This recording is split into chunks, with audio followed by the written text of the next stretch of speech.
I never thought I'd be addicted to my phone. But when I started looking closely, I realized just how deep I was in it. Did you know the average person checks their phone 96 times a day? That's once every 10 minutes. And we spend over 5 hours a day on our screens, most of it mindlessly scrolling. But here's the real shocker. Studies show that screen addiction is as bad for your brain as drugs or alcohol. It's affecting your sleep, your focus, and even your relationships. I didn't realize how much I was missing until it was too late. The feeling of being constantly distracted, the stress of never being fully present, it was wearing me down. But here's the thing, you can break free from it. In this video, I'm going to share the exact steps I took to overcome my screen addiction. From a 7-day detox to learning how to use tech in a way that actually improves my life. This is the journey that changed everything for me. Stick around, because if you're feeling trapped by your screen time, what I'm about to share could be the game changer you've been waiting for. Chapter 1. The tipping point. Why my screen time became a trap. It all started with a simple scroll. I didn't think much of it at first, just checking notifications and catching up with friends. But soon, I realized I had lost hours of my day. I wasn't getting anything done, and I felt more disconnected from the world around me. According to a study by the Nielsen Company, the average American spends about 10 hours a day looking at screens, with over 5 hours of that on smartphones alone. That's more than half of our waking day spent on screens. The tipping point for me came when I noticed I was ignoring real-life conversations, distracted by my phone. It was a wake-up call. I had become addicted without even realizing it. The first step was recognizing that I was stuck in a cycle of endless scrolling, and I needed to break free. Chapter 2. The hidden costs. What I lost without even knowing. When I started paying attention, I realized that my screen addiction was costing me more than just time. I was losing sleep, productivity, and even relationships. Research shows that overuse of screens, especially before bed, can mess with your sleep cycle by suppressing melatonin production. I was staying up late, binge-watching shows, and waking up tired. According to the Sleep Foundation, people who spend too much time on their devices before bed can experience worse sleep quality. More than that, my social interactions had become shallow.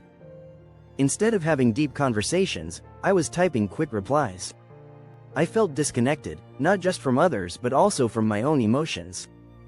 When I looked around, I saw the same pattern in friends, family, and strangers. Screen addiction wasn't just a personal problem, it was a cultural one. It was time to make a change. Chapter 3. The Screen Detox. My 7-day challenge, and how it changed everything, so I decided to take action. I committed to a 7-day screen detox.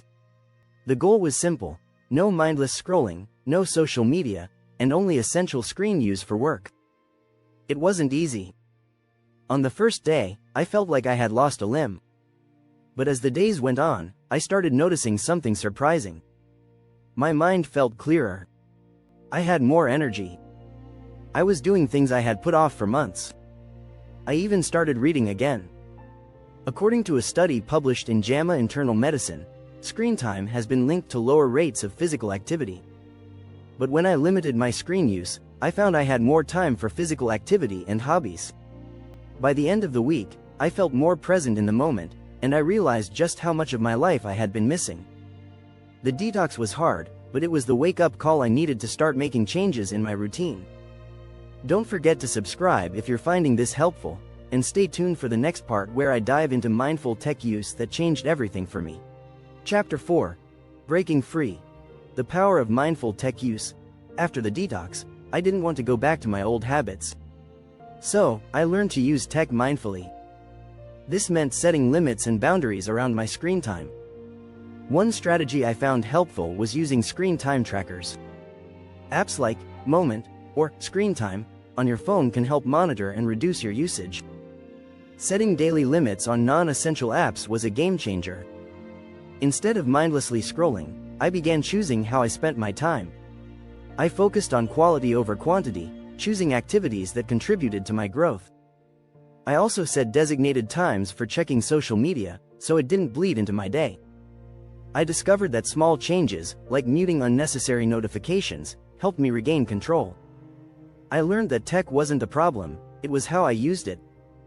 As author Cal Newport says in his book Digital Minimalism, clutter is costly, and one of the best ways to simplify your life is to eliminate the distractions that take up your time and energy. Mindful tech use was the key to reclaiming my focus and my life. Chapter 5. The New Habits: How I Rewired My Routine to Stay Screen-Free. Once I had broken the cycle of mindless scrolling, I had to build new habits to replace it. The first thing I did was commit to a morning routine without screens. I started my day by reading, journaling, or doing some light exercise. According to research by the University of California, engaging in a positive morning routine can improve productivity and mood throughout the day. I also replaced evening screen time with activities that didn't involve electronics, things like cooking, talking with family, or going for a walk. This helped me avoid the trap of late-night scrolling. I began using the extra time I had for self-improvement, like learning a new skill or practicing mindfulness. I joined a class at the local community center and started spending more time outdoors. It wasn't about depriving myself of screens, it was about balancing my time with things that truly mattered. Building these new habits wasn't instant, but it gave me the structure I needed to stay screen-free and focused. Chapter 6. The Freedom Beyond the Screen: What I've Gained Since Breaking Free. The benefits of breaking free from my screen addiction were undeniable. I had more energy, better sleep, and improved relationships. I also found myself more focused and productive. According to a study from the University of Chicago, people who limit their screen time experience increased mental clarity and improved creativity. For me, the biggest reward was feeling more connected to the real world. I rediscovered passions I had forgotten about, like reading books, gardening, and spending quality time with friends.